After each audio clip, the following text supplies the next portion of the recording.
I'm proud to be here with many of our legislative colleagues. I'm proud to be here with Pro Tem McGuire and, of course, our governor, Mr. Gavin Newsom. This is a dangerous moment for our country. And we are here to meet that moment as Californians, as legislators. President Trump doesn't believe in our democratic system. And it's clear that he'll do whatever it takes to hold onto power. That's what we saw on January 6th. He couldn't handle losing, so he sent a violent mob that terrorized our nation's capital, all to stop the peaceful transition of power. What happened yesterday in Texas is the same dangerous playbook. His MAGA allies in that state just gave themselves 5 more House seats at Trump's order. They want to rig the system so that there's no way Republicans can lose in the 2026 midterm elections. Let's call it for what it is. Donald Trump and Republicans don't want to be held accountable by voters. Not in California, not anywhere, actually, in this country. They don't want to be held accountable for cutting Medicare, Medicaid. They don't want to be held accountable for reckless tariffs that are raising prices at the grocery store every single day and on many other goods. They don't want to be held accountable for illegal ICE raids that are terrorizing our neighborhoods. They don't want to be held accountable for the corruption that sees Donald Trump, his family, his closest friends raking millions of dollars while everyone else struggles to get by in this country. The list goes on and on and on. Of course, Donald Trump doesn't want to be held accountable for his failures in this next election. That's why he is trying to rig it. Well, Mr. President, here in California, we are going to hold you accountable for your failures. And we will do whatever it takes to preserve American democracy and ensure that voters can still let you know in 2026 what they think of your job performance. And this bill is a temporary measure in response to an urgent threat. Californians can see that threat. Why? Because we are living through the consequences of Trump's policies every single day. And today, we are giving every Californian the opportunity to say no to Donald Trump's power grab and to stand up for our people, for our state, and for our democracy. And with that, I want to invite up here Senate Pro Tem Mike McGuire.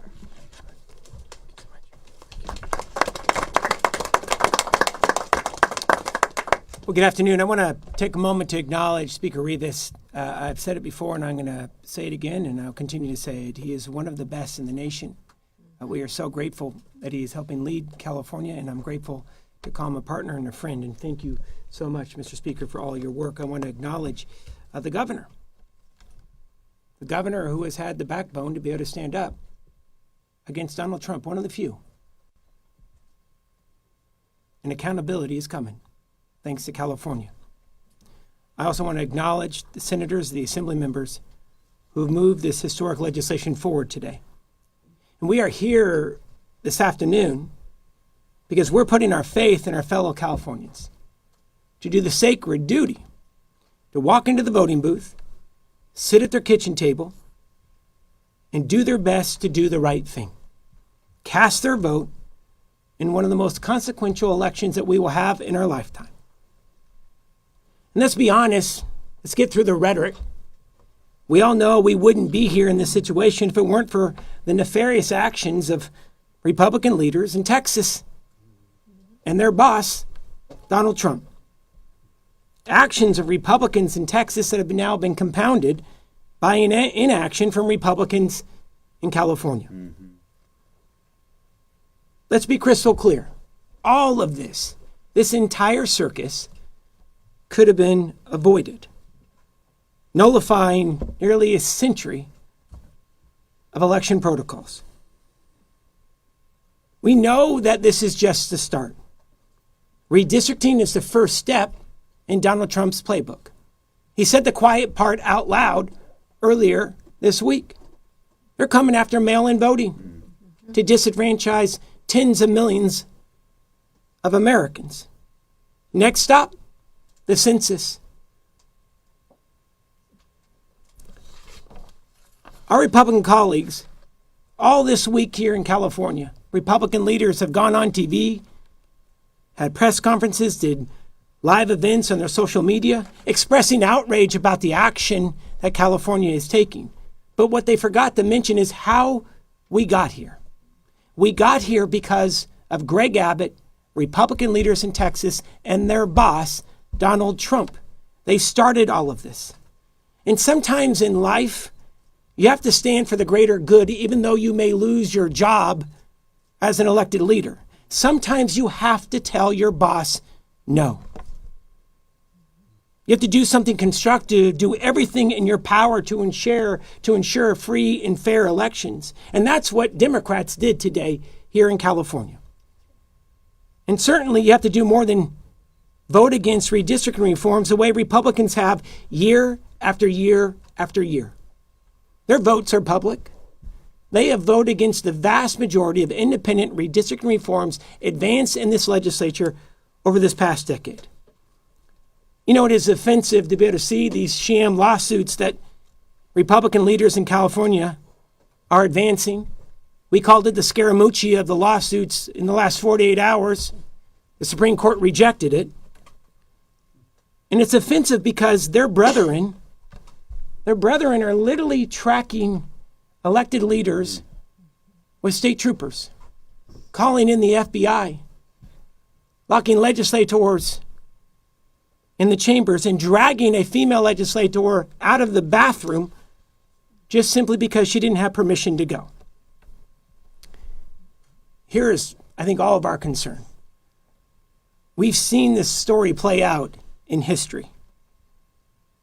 The hypocrisy today may save them for today, but it won't save their hides tomorrow. Because the secret police and the Mar-a-Lago goons, they're going to find a way and a reason to come after them as well, just like they're doing Democratic mayors and leaders across this nation. All of us support independent redistricting here in California and every state in this union. One thing that we do not support is unilateral disarmament when the fairness of the 2026 election is being threatened. You know, other states may want to play games. California is the only state committed to fairness whose potential redistricting goes away the minute others drop theirs. I'm going to end it right here with this. Today was more than drawing lines on a map. It was about drawing a line in the sand to stop Texas, to stop Donald Trump from rigging this election. And the stakes are so high for California. Millions are going to lose health care. Our families will lose health care. Fire assistance will continue to be leveraged for millions across this state. People are going to continue to be snatched up off the street. Public education funding is going to dry up, and the governor will talk about a recent Supreme Court ruling that's going to hurt this state for years to come. One of the main reasons I think I voted for today is because this package of bills, the person that's going to be impacted the most is going to be waiting for me tonight at our kitchen table to tell me about his first week of school. My son, 4.5, started TK this week. Today's vote, regardless of what Republicans may say, today's vote is not about politics. Today's vote is about protecting people.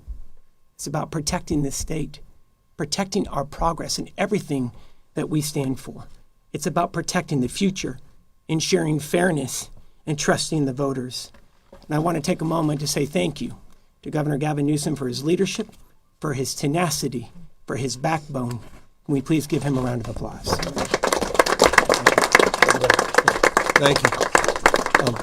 Thank you, Mr. Pro Tem. Thank you, Mr. Speaker. To all of the leaders that are assembled here today, thank you for an outstanding job. Thank you for your faith and devotion to this larger cause, democracy that I think should unite all of us, regardless of our political party and political stripes. Let me just briefly reinforce, because I'm eager to sign a bill that no other governor in U.S. history has ever signed, a bill that will put the maps in front of the voters.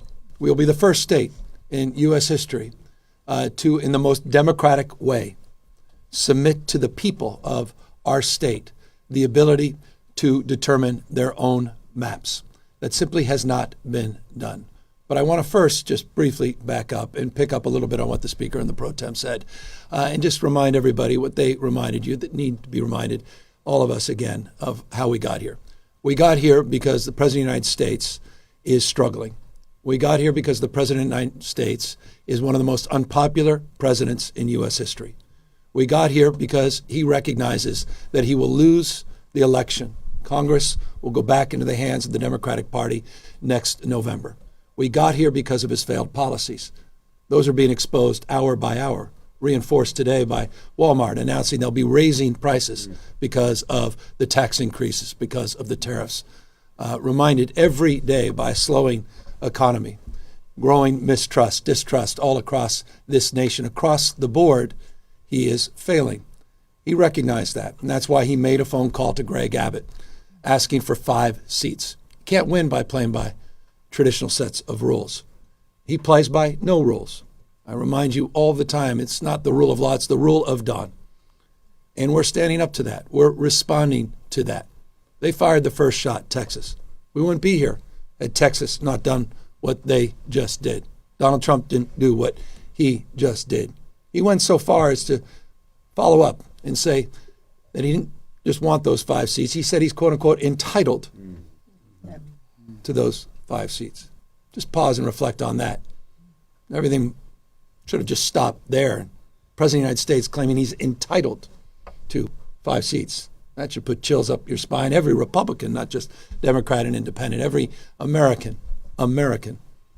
Those enduring values that we celebrate, just celebrated 249 years, the best of the Roman Republic, Greek democracy, the rule of law, co-equal branches of government, popular sovereignty. What we'll celebrate, will we? Next year, the 250th anniversary. Masked men at the site of the Japanese that were interned and bussed in Little Tokyo last week in Los Angeles were sent right there in front of the Democracy Center as we kicked off this effort. That's a preview of things to come all across the United States of America. Mark my word, just as we let folks know what was going to happen in other cities, what is happening in Washington, D.C., we said 2 months ago, Los Angeles is a preview of things to come with the federalization of the National Guard, with the militarization of the streets of America. And I'll remind you, Donald Trump never sent the military, active duty military, in his first term or now even his second term, anywhere overseas. He sent them to a United States city. They remain federalized National Guard, interestingly, through Election Day.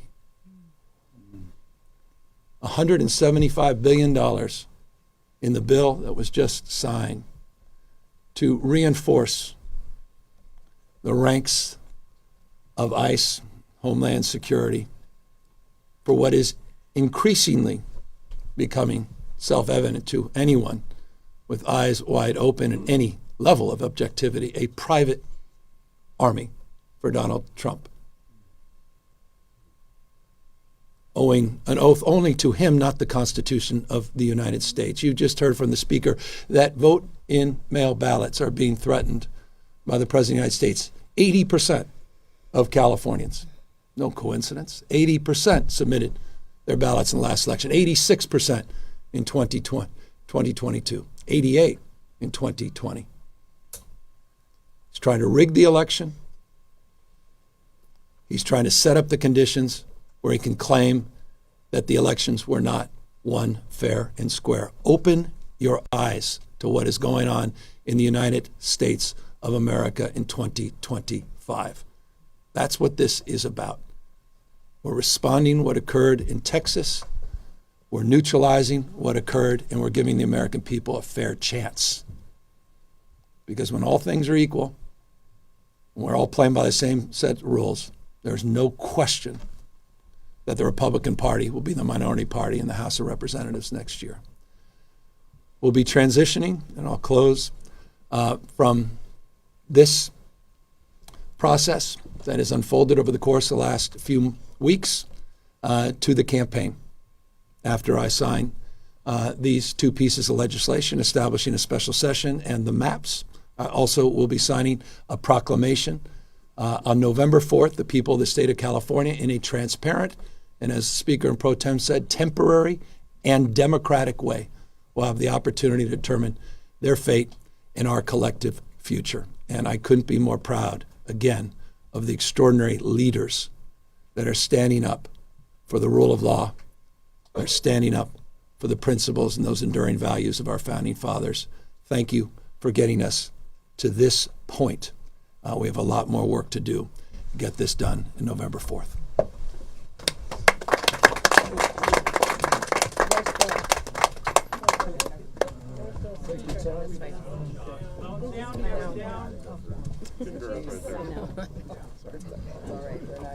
It's okay. We'll see it from here. Yeah.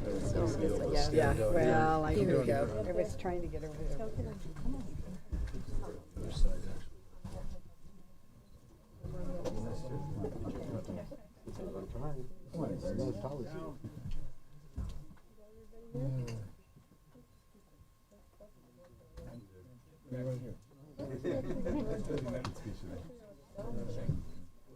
Can we do a quick photo?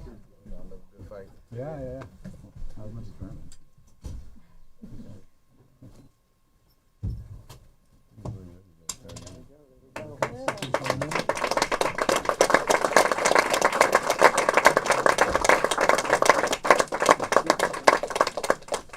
Get the maps.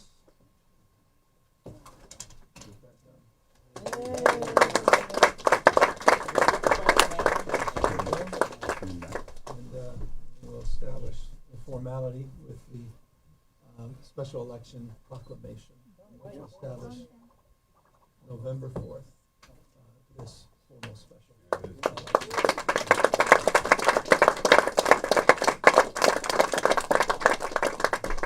And we'll be transitioning just nearby, and we'll have a chance to take all your questions. And we'll look forward to seeing you very, very shortly. Thank you all very much.